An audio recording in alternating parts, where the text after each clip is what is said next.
صادق سے سحری سے لے کر افطار تک اسے بالخصوص کھانا پینا اور دیگر ضروریات جو ہیں ان کو چھوڑنا ہوتا ہے، تو اس حوالے سے انسان کے جسم اور صحت اور ذہن پر کیا اثر پڑتا ہے۔ ماشاءاللہ اس موضوع پر نہ صرف یہ کہ مسلمان اطباء نے، ہمارے ڈاکٹر حضرات نے تحقیق کی ہے، بلکہ اس موضوع پر غیر مسلم اطباء کی بھی بڑی تحقیقات ہیں، اور صرف اسی ٹاپک پر ایک نوبل پرائز بھی آ چکا ہے۔ اور وہ نوبل پرائز جنہوں نے حاصل کیا، انہوں نے اس بات پر تحقیق کی کہ آخر اللہ رب العالمین نے ایک انسان کو، بالغ انسان کو، مرد عورت کو صبح سے شام تک جو کھانے پینے سے بالخصوص روکا ہے، آخر انسانی جسم پر کیا خاص ایسا اثر پڑتا ہے۔ تو اس پر بالخصوص انہوں نے کئی رمضان تحقیق کی اور بہت سارے لوگوں پر تحقیق کی۔ تو اس کے بعد ان کی جو رپورٹ ہے اور دیگر جو ہیں ساری تحقیقات، ان کا میں تھوڑا سا خلاصہ آپ کے سامنے رکھتا ہوں۔ سب سے پہلی چیز جو روزے سے ہے وہ یہ ہے کہ جب ایک انسان کھانا کھا لیتا ہے یا پانی پی لیتا ہے تو اس کے بعد ہمارے جسم میں، طبی اصطلاح میں ہم اسے میٹابولزم کہتے ہیں، میٹابولزم کا عمل شروع ہوتا ہے، بالفاظ دیگر نظام انہضام اپنے تمام اعضاء کے ساتھ مل کر انسانی جسم میں کام شروع کر لیتا ہے۔ عام دنوں میں یہ ہوتا ہے کہ چونکہ ہمارے پر کوئی پابندی نہیں ہوتی، ناشتہ کیا اس کے بعد آپ کچھ دیر کے بعد پانی پی سکتے ہیں، کچھ دوپہر کا لوگ کھانا کھاتے ہیں، فروٹس کھاتے ہیں، کوئی اور چیز کھا لیتے ہیں، تو چونکہ رمضان المبارک میں کھانے اور پینے پر ایک لمبا 12 گھنٹے 14 گھنٹے کا ایک تقریباً وقفہ آ جاتا ہے، مختلف ممالک میں اس سے کم زیادہ بھی آتا ہے، تو اس میں سب سے پہلے جو ہے انسانی جسم کی ایک طرح سے صفائی شروع ہو جاتی ہے، اور اس کو ہم طبی اصطلاح میں ڈی ٹاکسیشن کہتے ہیں۔ تو سب سے پہلے سر سے لے کر پیر تک اللہ رب العالمین انسانی جسم کی صفائی کرتے ہیں، اور بالخصوص ذہن، دماغ کے اندر، خون کے اندر، معدے کے اندر، گردوں کے اندر، جگر کے اندر مخصوص قسم کے ایسے جو کیمیکلز ہوتے ہیں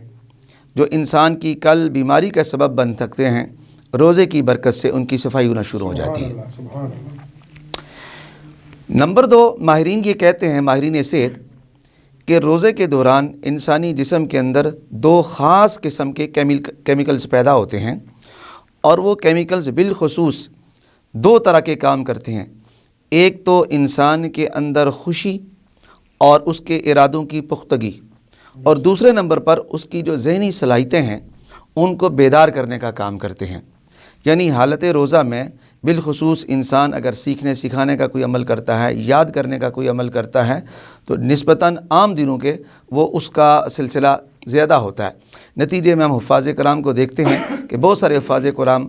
قرآن پاک جو یاد کرتے ہیں وہ رمضان المبارک میں دہراتے ہیں، تو نسبتاً عام دنوں کے انہیں آسانی سے یاد ہو جاتا ہے۔ اسی طریقے سے روحانی اعتبار سے بھی انسان کے جسم پر جو اثرات ہوتے ہیں، ہم سبھی لوگ ان کو عملی طور پر دیکھتے ہیں۔ لوگوں کا مساجد کی طرف آنا، لوگوں کا اللہ رب العالمین کی طرف متوجہ ہونا، نیکی کے جذبات کا ہونا، یہ ساری کی ساری چیزیں ایسی ہیں کہ جو انسانی جسم پر اور انسانی ذہن پر اثر انداز ہوتی ہیں۔ ماشاءاللہ جی، آپ نے بڑی پیاری گفتگو کی۔ ہمارے ناظرین اور سامعین کو آپ یہ بتائیں کہ ہمیں روزے کے دوران جو غذائی احتیاطوں کا کیا خیال رکھنا چاہیے؟ کیا ہمیں کسی خاص قسم کی غذا کو ترجیح دینی چاہیے تاکہ ہم صحت مند رہیں؟ بہت ہی اچھا سوال کیا ہے، اور یہ سوال بالخصوص روزہ داروں کے لیے بڑا اہم ہے۔ اس میں 2 باتیں میں کروں گا۔ پہلی بات تو یہ ہے کہ غذا کا خیال تو رمضان کے بغیر بھی ہر انسان کو کرنا چاہیے، اور اس میں جو سب سے اہم چیز یہ ہے کہ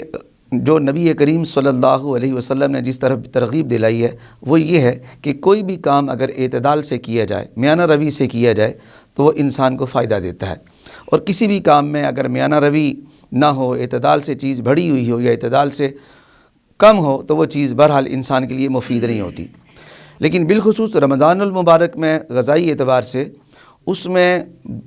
ہم 2 طرح کی کیٹیگریز، 3 طرح کی کر سکتے ہیں۔ ایک تو وہ لوگ کہ جو ماشاءاللہ صحت مند ہیں اور انہیں کسی کوئی خاص قسم کی پرابلم نہیں ہے، تو ان کے لیے تو بہتر یہ ہے کہ عام دنوں کے اعتبار سے وہ اپنے ناشتے کو افطاری بنا دیں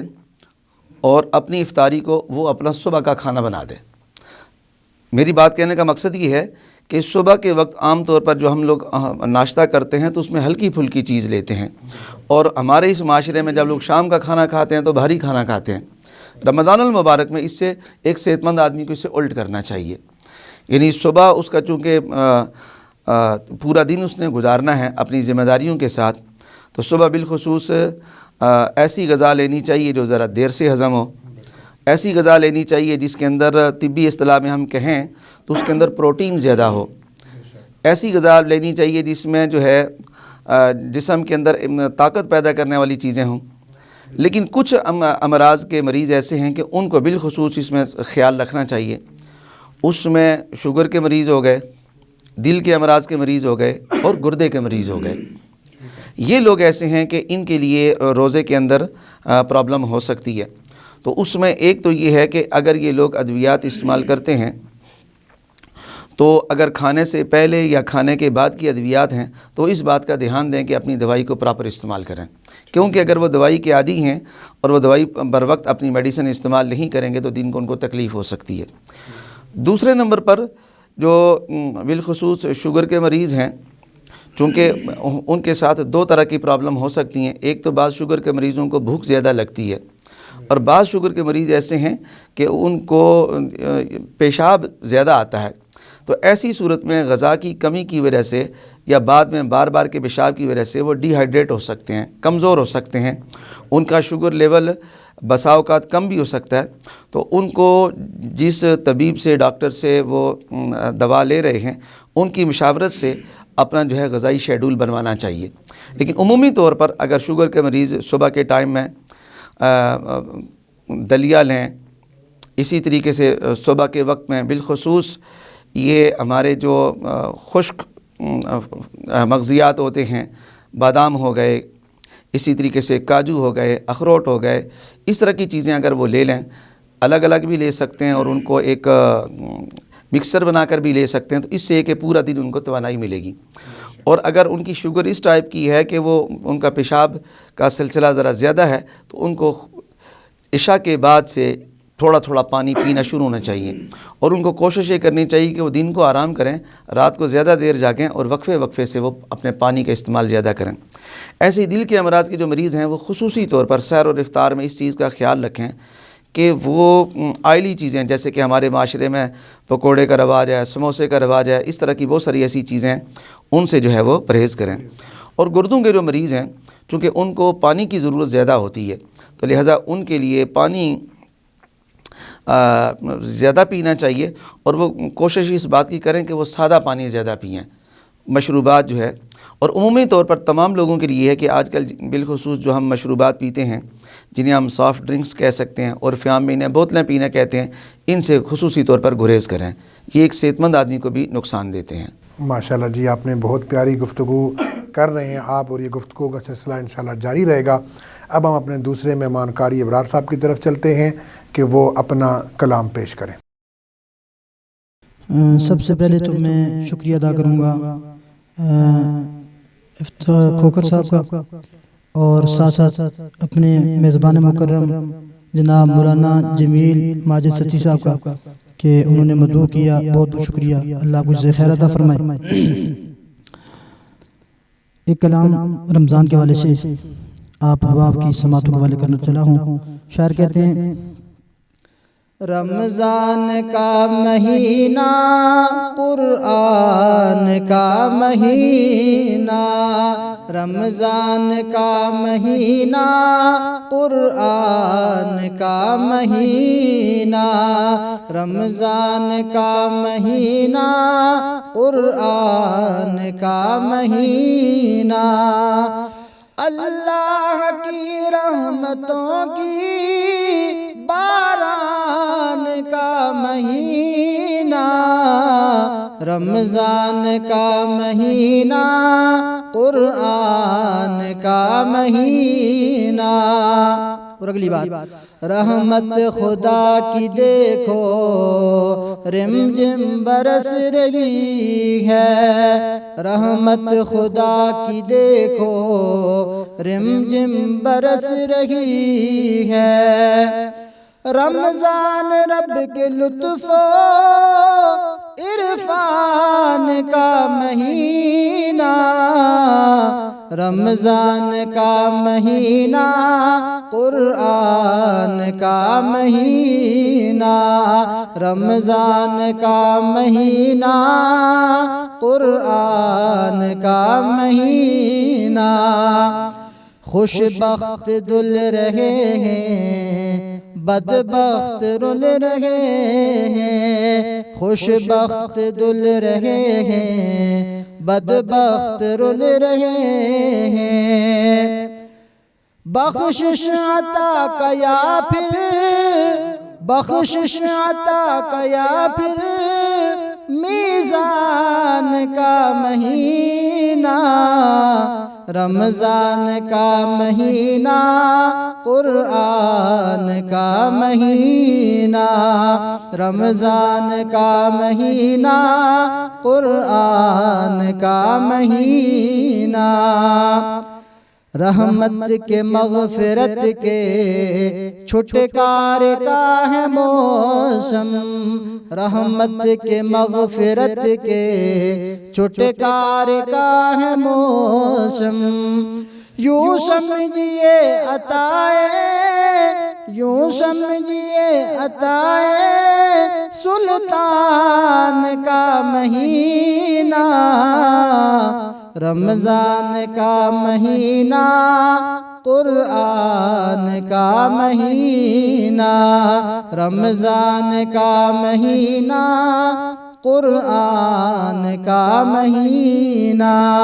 اللہ کی رحمتوں کی باران کا مہینہ، رمضان کا مہینہ قرآن کا مہینہ۔ کیا ہی خوب آپ نے کلام پڑھا، بہت ہی خوبصورت انداز میں، بڑے پیارے انداز میں، اللہ تعالیٰ آپ کو مزید ترقی نصیب فرمائے۔ اب ہم آج کا جو موضوع ہے گفتگو کا اس کو جاری رکھے ہوئے ہیں، آگے میں جناب علامہ ضیاء الرحمن ستی صاحب سے یہ میں سوال کرتا ہوں کہ ہمارے ناظرین اور سامعین کو یہ بتائیں کہ کیا رمضان کے روزے مختلف بیماریوں سے بچاؤ کے لیے فائدہ مند ثابت ہوتے ہیں، اور اگر کوئی بندہ بیمار ہو تو اسے روزے میں کیا کرنا چاہیے؟ جی ماشاءاللہ جی، رمضان اور پورا مہینہ ہی رحمت ہے، اور اللہ تعالیٰ کی رحمتوں میں سے ایک بڑی رحمت جو ہے شفا بھی ہے۔ تو رمضان اور روزہ یہ بہت ساری بیماریوں کے لیے شفا بھی ہے۔ عرف عام میں جو عمومی طور پر بہت ساری ایسی چیزیں ہیں جنہیں ہم ظاہری طور پر شاید اس طریقے سے بیماری نہ کہیں، لیکن وہ بعد میں بیماریوں کا سبب بن سکتی ہیں، ان میں مثال کے طور پر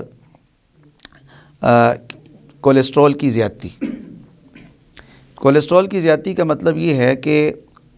انسانی جو جسم ہے اس کے اندر چربی کی مقدار زیادہ ہو جاتی ہے، اور بالخصوص ایک مخصوص قسم کی جو چربی ہے وہ انسانی خون کی جو رگیں ہیں ان کے اندرونی جانب لگ جاتی ہیں، تو خون کا جو بہاؤ ہے ان رگوں کی تنگی کی وجہ سے پھر اس پہ زور پڑتا ہے۔ تو ماہ رمضان المبارک میں جب انسان روزہ رکھتا ہے تو روزہ رکھتے ہوئے بالخصوص آٹومیٹک اس کے جسم کے اندر یہ عمل شروع ہو جاتا ہے کہ اس کا وہ جو اضافی چربی ہوتی ہے جسے ہم کولیسٹرول کہتے ہیں، اور اس کو بالخصوص جسے ہم بیڈ کولیسٹرول کہتے ہیں، وہ خود بخود کم ہونا شروع ہو جاتا ہے۔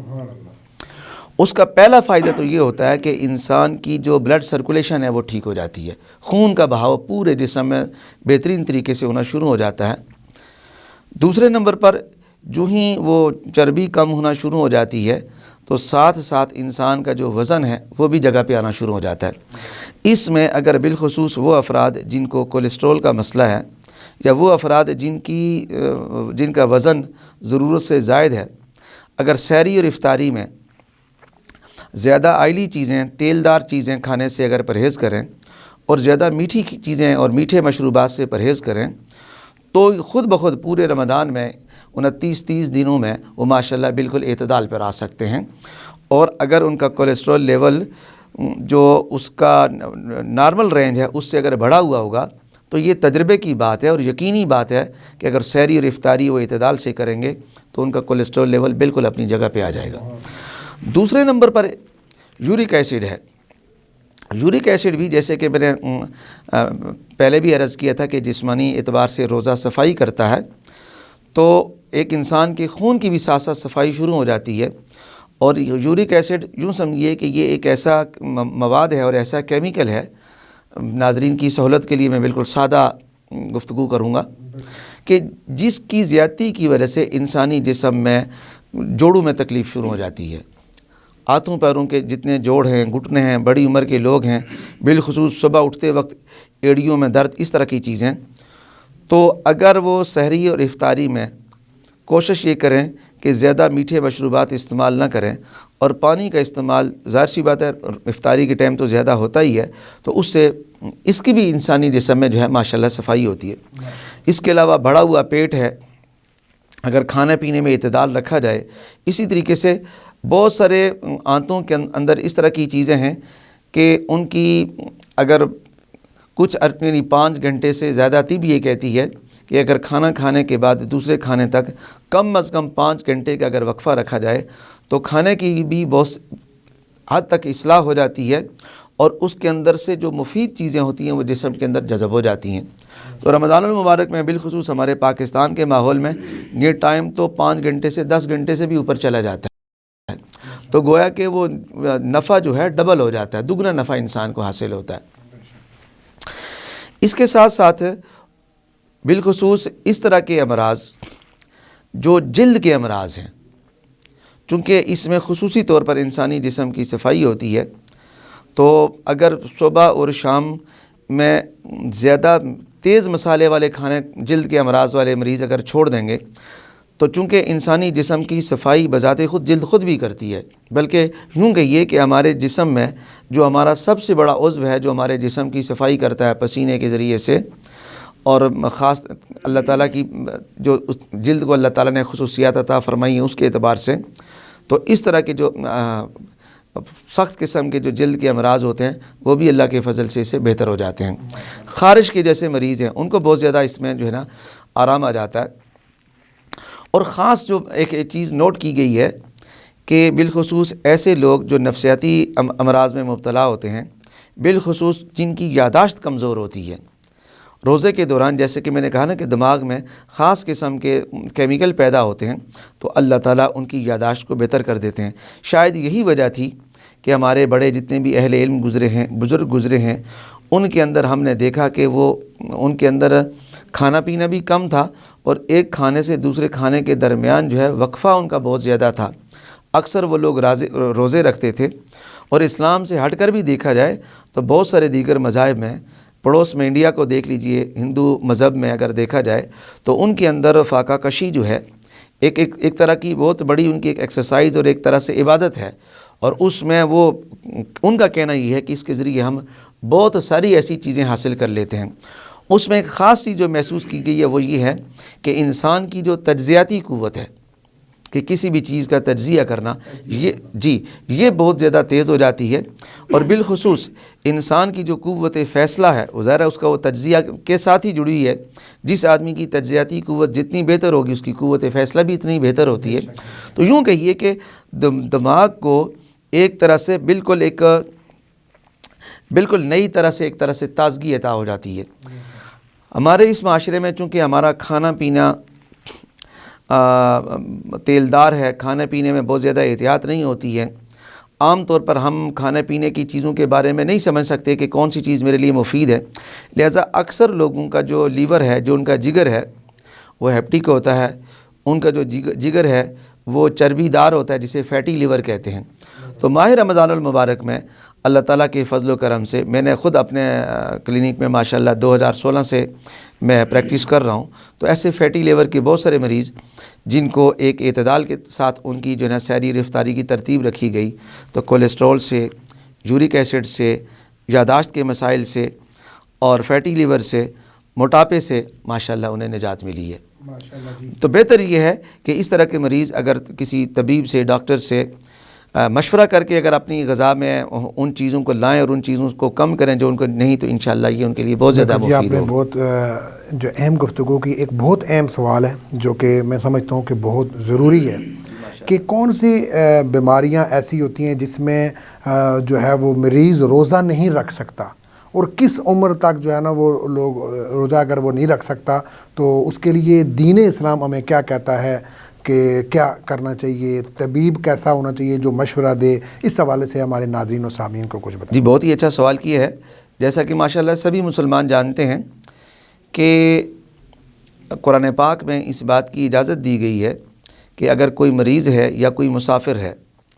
تو وہ اپنے مرض کی وجہ سے بعد میں وہ روزہ رکھے گا۔ تو یہاں یہ سمجھنے والی بات ہے کہ جیسے میں نے اپنی اس پہلی گفتگو میں تذکرہ کیا کہ روزہ تو ایک طرح کی شفا ہے اور بہت ساری بیماریاں اسے ٹھیک ہو جاتی ہیں، البتہ کچھ چیزیں ایسی ہیں کہ اس مرض کے جو مریض ہیں وہ ضرور اپنے ڈاکٹر اور طبیب کے سے مشورہ کریں۔ اور ڈاکٹر اور طبیب کی صلاحیت کیا ہونی چاہیے؟ نمبر ایک تو وہ بیماری سے پوری طرح واقف ہو، اس بیماری کے انسانی جسم پر جو اثرات ہیں ان سے پوری طرح واقف ہو، اس آدمی کی جو باڈی لیمٹس ہیں یعنی اس کا جو امیون سسٹم ہے وہ کس حد تک کام کرتا ہے اس سے وہ پوری طرح واقف ہو، اور پھر وہ شخص دین اسلام سے بھی پوری طرح واقف ہو۔ تو گویا کہ ایک ایسا شخص جس کو روزے کے بارے میں پتہ ہے، روزے کی اہمیت سے وہ آگاہ ہیں اور مرض اور مریض سے بھی پوری طرح آگاہ ہیں، اگر وہ یہ فرما دیتے ہیں کہ اگر اس مریض کے لیے روزہ رکھنا مناسب نہیں ہے تو وہ کر سکتے ہیں۔ اس میں جو بالخصوص ہیں اگر کسی کو بہت زیادہ شوگر کا مسئلہ ہے، بہت زیادہ گردے کا مسئلہ ہے، ڈائلیسس پہ کوئی مریض آیا ہوا ہے، یا خدا نہ خواستہ اس کا دل کا کوئی عارضہ ہے، یا اللہ نہ کرے وہ انسان اتنا کمزور ہو چکا ہے کہ اس کو وقفے سے دوا کی یا غذا کی ضرورت ہے، تو ایسی صورت میں ایسے مریض جو ہے بعد میں روزہ رکھ سکتے ہیں، یا خدا نہ خواستہ ان کی کیفیت ایک طرح سے دائمی ہو گئی ہے تو پھر جیسا کہ علماء فرماتے ہیں وہ فدیہ دیں گے۔ آپ نے بہت ہی جامع معنی گفتگو کی روزہ اور ہماری صحت کے حوالے سے۔ اب ہم اپنے دوسرے مہمان جناب قاری ابرار صاحب کی طرف چلتے ہیں کہ آپ اپنا دوسرا کلام پیش کریں۔ محمد مصطفیٰ خوشبو ہے ان کی ہر ادا خوشبو، محمد مصطفیٰ خوشبو ہے ان کی ہر ادا خوشبو، نبی کی گفتگو خوشبو ہے پاکیزہ نگاہ خوشبو، محمد مصطفیٰ خوشبو ہے ان کی ہر ادا خوشبو، نبی کا اسم خوشبو ہے، نبی کا جسم خوشبو ہے، نبی کا اسم خوشبو ہے، نبی کا جسم خوشبو ہے، مہک واللیل زلفوں میں تو چہرہ وضحیٰ خوشبو، محمد مصطفیٰ خوشبو ہے ان کی ہر ادا خوشبو، محمد میں ہے دو میں جنہیں دو بار لب چومے، محمد میں ہے دو میں جنہیں دو بار لب چومے، زباں پر جب بھی نام آئے، زباں پر جب بھی نام آئے، زباں خوشبو گلا خوشبو، محمد مصطفیٰ خوشبو ہے ان کی ہر ادا خوشبو۔ جمیل ماجد صاحب بہت ہی پیاری بات شاید لکھ رہے ہیں، مدینے میں پسینے میں ہے خوشبو پاک سینے میں، مدینے میں پسینے میں ہے خوشبو پاک سینے میں، جسے تطہیر کہتے ہیں، جسے تطہیر کہتے ہیں، نبی کی وہ ردا خوشبو، محمد مصطفیٰ خوشبو ہے، ان کی ہر ادا خوشبو، نبی کی گفتگو خوشبو ہے، پاکیزہ نگاہ خوشبو بچا رکھی ہے سرکار نے امت کے لیے طاہر، بچا رکھی ہے سرکار نے امت کے لیے طاہر، جو مانگیں گے میرے آقا، ماجد جمیل صاحب بہت پیاری بات ہے، جو مانگیں گے میرے آقا حشر میں وہ دعا خوشبو، آخر میں ساتھ محمد مصطفیٰ خوشبو ہے، ان کی ہر ادا خوشبو، نبی کی گفتگو خوشبو ہے، پاکیزہ نگاہ خوشبو۔ واہ جی کیا بات ہے، بہت پیارے کلام آپ نے پڑھے اور بڑے انتہائی اچھے انداز میں آپ نے دونوں کلام پڑھے، اور اللہ تعالیٰ آپ کو مزید ترقی نصیب فرمائے، اور جناب قاری ابرار صاحب آپ کو اپنی شان کے مطابق اجر عظیم سے نوازے۔ میں اس کے ساتھ ساتھ آج کا جو ہمارا موضوع تھا روزہ اور ہماری صحت، اس حوالے سے ہمارے ساتھ مہمان تھے جناب علامہ ضیاء الرحمان ستی صاحب۔ بہت پیاری گفتگو کی آپ نے، ہر لحاظ سے، حکمت کے لحاظ سے، طبی لحاظ سے ہمارے ناظرین و سامعین کو آپ نے بڑے اہم جو ہے وہ مشورے دیے۔ اللہ تعالیٰ آپ کو بھی اجر عظیم سے نوازے، اور اللہ تعالیٰ جو ہے وہ آپ کو مزید ترقیاں نصیب فرمائے۔ ناظرین و سامعین، آج کا پروگرام کا وقت جو ہے وہ ختم ہوا چاہتا ہے۔ مختصر یہی ہے کہ جیسا کہ علامہ ضیاء الرحمان ستی صاحب نے بڑے ڈیٹیل کے ساتھ آپ کو روزہ اور ہماری صحت کے حوالے سے مفید مشورے دیے، ان کے اوپر ہم نے عمل کرنا ہے، اور اللہ رب العزت سے دعا ہے کہ اللہ رب العزت ہمیں جو ہے ان باتوں کے اوپر عمل کرنے کی توفیق عطا فرمائے۔ وآخر دعوانا ان الحمد للہ رب العالمین، والسلام، اللہ نگہبان۔